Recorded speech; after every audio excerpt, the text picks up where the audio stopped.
ஒரு லேப்டாப்பை சடனாக ஆன் ஆகலை சார். நேற்று வரையும் ஒர்க் பண்ணிட்டுருக்கேன் சார். இன்றைக்கி டக்குன்னு ஆன் ஆகலை, சுத்தமாக ஆன் ஆக மாட்டேங்குது. அதுக்கு என்ன காரணம்? அதுக்கு அநேக காரணங்கள் இருக்கலாம். ஒரு 4-5 காரணங்கள் இருக்குது. ஒன்று வந்து சிமாஸ் பேட்ரி ஃபெயிலியர் ஆனால் ஸ்டார்ட் ஆகுது, ஆன் ஆகாது. ரெண்டாவது ராம் ஸ்லாட் இருக்குது பார்த்தீங்களா, அதில் 2 ராம் போட்டிருப்பான். DDR1 DDR2ன்னு போட்டிருப்பான். அதில் 2 ராமில் ஏதாவது ஒரு ராம் ஃபால்ட்டி ஆனால் கூட வேலை செய்யாது. அடுத்த போல் டிஸ்பிளே அடாப்டர்னு இருக்குது ஒரு சர்க்கியூட்டு மதர் போர்டில். அந்த சர்க்கியூட் ஃபெயிலியர் ஆனாலும் உங்களுக்கு லேப்டாப்பு ஆன் ஆகாது. 4வது மதர் போர்டே ஃபால்ட் ஆனாலும் ஆகாது. இந்த மாதிரி பல காரணங்கள் இருக்குது.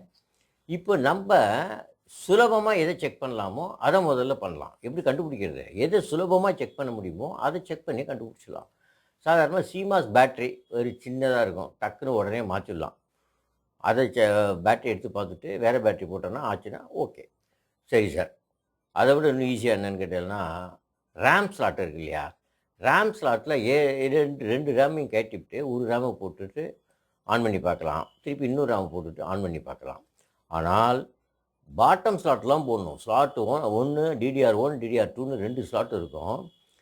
பாட்டம் ஸ்லாட்டில் தான் ஃபஸ்ட்டு போடணும். பாட்டம் ஸ்லாட்டில் ஒர்க் பண்ணுற ராமும் 2வது ஸ்லாட்டில் ஃபெயிலியரான ரேம் போட்டால் சிஸ்டம் ஆன் ஆகாது. ஸோ இப்போ என்ன பண்ணணும், 2 ரேமையும் கட்டிவிட்டு ஒரு ரேமை போடணும். பாட்டம் ஸ்லாட்டில் ஒர்க் பண்ணிட்டுனா ஓகே. அப்புறம் 2வது ரேம் எடுத்து அதே 1ஆம் நம்பர் ஸ்லாட்டில் போட்டு பார்த்தா வேலை செய்யாது. அப்போது இந்த RAM failure. It's a very simple method.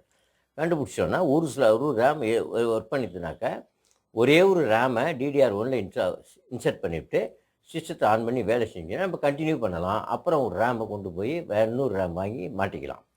So இதை ப்ராக்டிக்கலாக எப்படி செய்கிறதுங்கிறத அச்சுத் பிரணவ்ங்கிற ஒரு சின்ன பையன் செஞ்சு காமிக்கிறான்.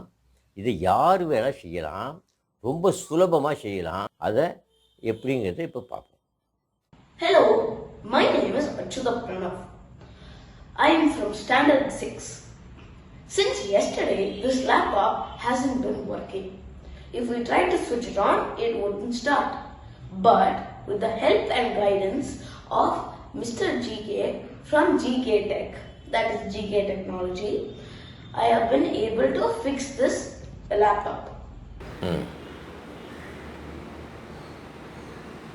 இப்போது சிஸ்டம் ஒர்க் பண்ணல, டிஸ்பிளே வரல. ஓகேயா? இப்போ நம்ம எப்படி ஒர்க் பண்ண போகிறோங்கிறத பார்க்க போகிறோம். அதனால் ரேமை டெஸ்ட் பண்ணி பார்ப்போம். இப்போ கீபோர்டு நம்ம ரிமூவ் பண்ணுறோம். இது அந்த இடத்த காமி.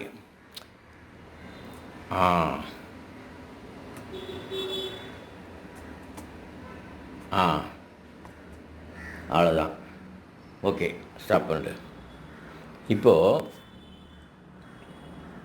கீபோர்ட் ரிமூவ் பண்ண. இப்போது தூக்கு. இது அப்படியே தூக்கிப்படி. அவ்வளோதான். மெதுவாக பிடிச்ச உடனே கீழே இப்போ ரிப்பன் கேப்பில் கேட்டோம். நம்ம என்னாச்சு, ரிப்பன் கேப்பில் வி ஹவ் டு ரிமூவ் இட்டு. இது கை நாள் வரலாது. அவ்வளோதான். சூப்பர். அப்படியே எடுத்துரு.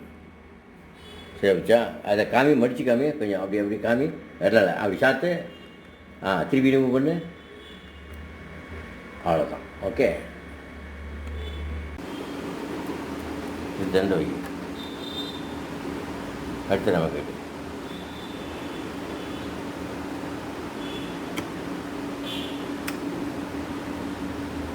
இப்போ இந்த ரேமை போடு. கீழே வர கீழே போடணும். வை நீ எடுத்துகிட்டு வை.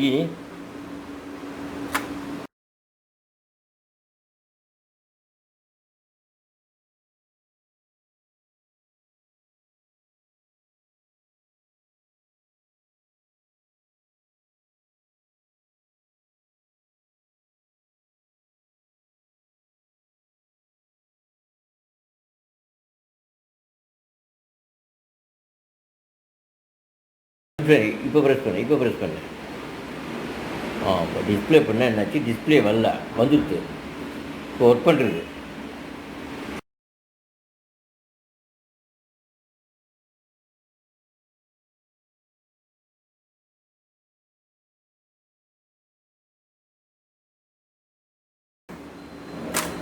அவ்வளோதான். இந்த மாதிரி எடுக்கணும். இதை போடு, இப்போ கீழ் ஸ்லாட்டில் போடு.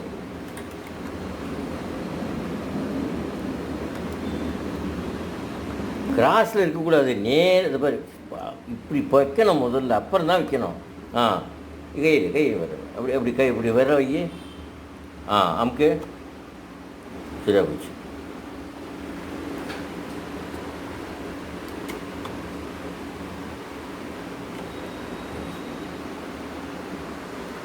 இப்போ ஸ்விட்ச் ஆன் பண்ணு.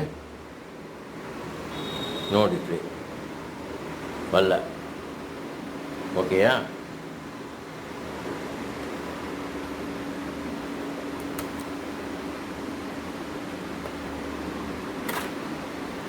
இப்போ அதை போடு.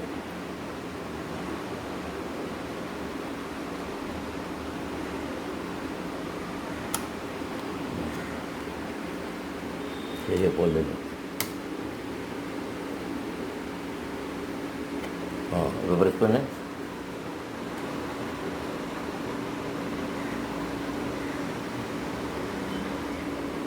ஆஃப் பண்ணு. லாக் பண்ணு. அவ்வளோதான், கை எடுத்துடும். சரியா? ஸோ ரிப்பன் கேபிளை மாட்டியாச்சு. கீபோர்டு இப்போ ரிப்பன் கேபிளை ஃபிக்ஸ்டு. ஓகே, சொல்லுங்க. இப்படியே சொல்லுங்க, அப்படியே சொல்லுங்க. அவ்வளோதான், கீபோர்டு ஃபிக்ஸ் ஆகிடுச்சு. இப்போ ஆன் பண்ணு.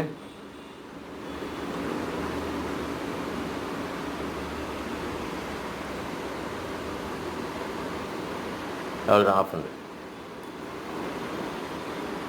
இப்போ ப்ரெஸ் பண்ணு. இப்போ டிஸ்பிளே பண்ண என்னாச்சு? டிஸ்பிளே வரல, வந்துடுது. இப்போ ஒர்க் பண்ணுறது இதுதான். இந்த ரேமை மாற்றி வேறு ரேம் போடணும். இப்போ ஒரு ரேமில் தான் சிஸ்டம் வேலை செய்யும். Now it is working perfectly fine. Thank you, Mr. GK.